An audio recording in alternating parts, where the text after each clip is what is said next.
제가 그때 시즌2 때부터 게임을 시작을 했는데 시즌3 롤드컵부터 그때부터 제가 경기를 보기 시작한 것 같아요. 배운 게 좀 많았어요. 그리고 제 자신도 나중에 저렇게 할 수 있다 그렇게 믿고 있었죠. 약간 신인이긴 한데 쉽게 중국에서 뛰던 온 선수고 처음엔 잘한 거 보여줘도 이게 얼마나 유지되냐 그게 문제이기 때문에 이번 시즌 끝나야 할 것 같아요. 솔직히 뭐 지금 포스로는 탑3라고 말할 수 있겠죠. 존경하는 선수죠. 되게 힘들 것 같아요. 그냥 저라고 쫄지 말고 사실 안 쫄 것 같긴 한데 쫄지 말고 그냥 평소대로 하던 대로 하면 될 것 같아요. 자기 실력대로. 아무래도 임팩트 형이 저보다 경험이 많고 경력도 많기 때문에 좀 배울 게 많다고 생각을 해요. 노련함 같은 거를 좀 경기에서 좀 뺏어가려고 해요.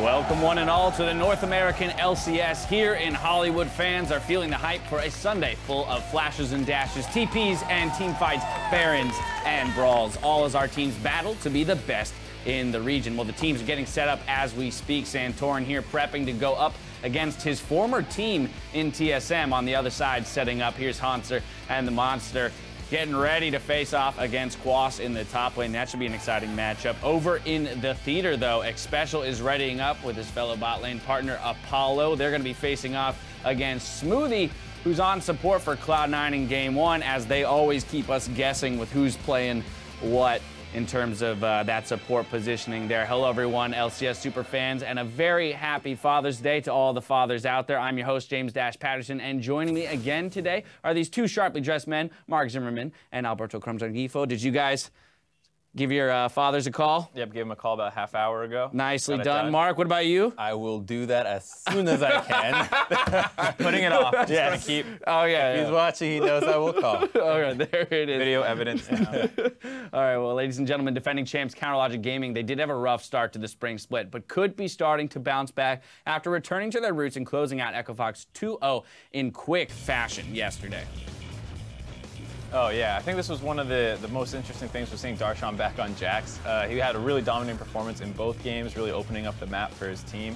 And this is the kind of performance we're going to want to see again today. This is probably the most interesting match that we're going to see, so we want to see this kind of resurging CLG. So while they did look good macro, I'm taking this game with a grain of salt because Echo Fox just didn't really seem to try anything at all during that game and just rolled over. So it looks really good because CLG is at least making strides and getting back in form, but they're going to be up against a good opponent now that is going to actually, put them to the test in terms of not just their mechanics, but just their macro overall, because Envy has shown to be a team that focuses more on the team play as opposed to the individual. Yeah, some of the fastest games of the split yesterday put up by CLG. Of course, their opponent today in Team Envy suffered their first loss yesterday against Immortals.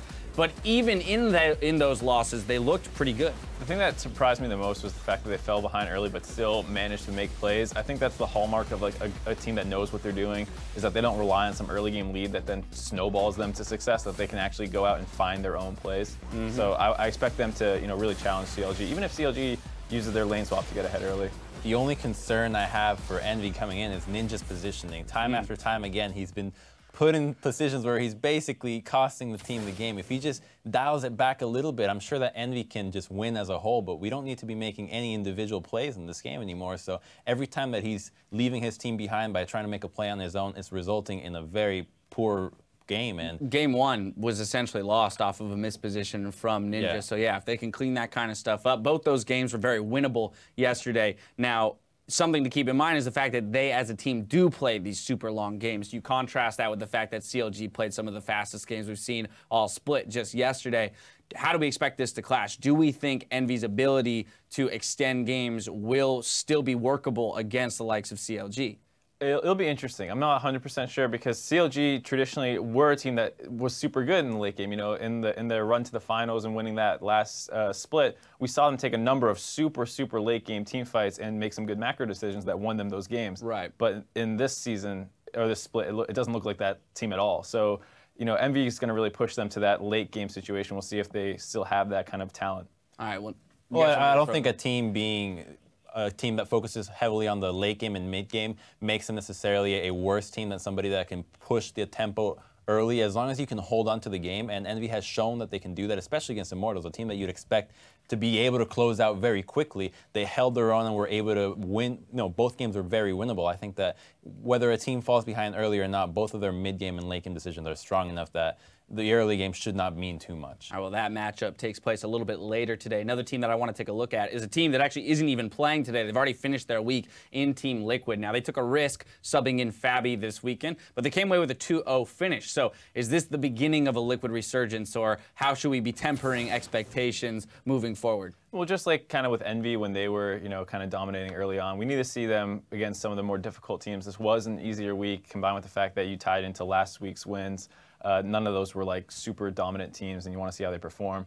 The Fabi coming in is an interesting storyline. I think it wasn't just get him experience. I think it is legitimately like, how does Fabi play with this team? Right. Because they're going to scrim more with him. We heard that they were using him in scrims throughout the week, and it's this kind of thing where they'll probably actually be deciding pretty seriously between Piglet and Fabi in the coming weeks. It's a matter of what do you prefer more, a team synergy or individual skill? Because easily you could say that Piglet is better than Fabi as an individual player, but how much does he mesh with the team? And it's a matter of the game is evolving to just so much about teamwork and understanding your teammates' needs on a personal level as well, that is Piglet really the candidate for TL now? Just to piggyback off that quickly, is the meta change, as we've been saying, is it's a lot more utility-focused AD carries. It's not like this, you know, destroy them in lane focus. So I think that's something that could fit a player like Fabi better. One of the most intriguing things about League of Legends being a sport is the fact that the game does change, and therefore the requirements of players, right? The definition of a good player in this game is very different from that of any other sport. Let's review, though, the standings before we go into today's matches. TSM is remaining undefeated and leads the pack with Immortals and Team Envy 1 win behind in second. Cloud9, Apex, and Liquid, they all have 3 wins. Liquid with an extra loss, though, putting them slightly behind. And CLG lead the bottom teams with 2 wins. And like each and every LCS Sunday, we've got 2 streams warmed up and ready to bring you too much action for one channel. So on NALCS 1, look for NRG and TSM to lock horns, followed by Fox and Immortals in the second series. Now the Battle Theater and NALCS 2 gets underway with Apex versus Cloud9, and then we'll dive into that CLG versus Envy matchup. We're still keeping tabs on all your favorite plays from the day's action, so when you see something, say something. Hit us up on Twitter with hashtag LCS Big Plays. That was there was one moment yesterday you were calling out from Phoenix 1 versus Apex with iHeart Magikarp writing, "What a QSS by Mash." Let's take a look. He's going to get some damage onto Gate as Phoenix 1 are running away. A huge cleanse from Mash gets him out. There even goes the ace in the hole, and they escape. Hey, Captain Jack there for Mash immediately uses the cleanse, and this right here. All right, let's see. How good was it? It was great. Wow. It was great. Frame perfect. Literally, yeah. the character model does not stop moving, so he essentially did not get stunned. If people haven't seen it yet, check out the Sivir Captain Jack clip where he just like QSS's, gets the spell shield, uses cleanse, just never stops autoing throughout this team fight despite an enemy just throwing tons of CC at him. It's a classic play. Yeah, I'm pretty sure Google Captain Jack QSS, it'll be the first thing that pops up, and it is spectacular. Mash doing his best impersonation there. We'll keep sharing your favorite highlights, and we'll climb, or rather comb through your responses and highlight your tweets alongside the day's biggest moments at the end of the show. In case you haven't heard, the North American Finals is headed to Canada on August 27th and 28th. You can watch the best teams in the region battle for the title of champions at the Air Canada Centre in Toronto, Ontario. Tickets will go on sale Wednesday, June 22nd, so mark your calendars. And for more information and purchasing details, head over to lolesports.com/tickets. In the meantime, feel free to join us every weekend at our studios here in Los Angeles. Tickets for all the bouts in the Battle Arena and Battle Theater are available on lolesports.com, so grab some friends and join us for a healthy dose of live LCS action. We're ready to get loaded up onto the Rift, so let's pass it off to the casters to get the day underway.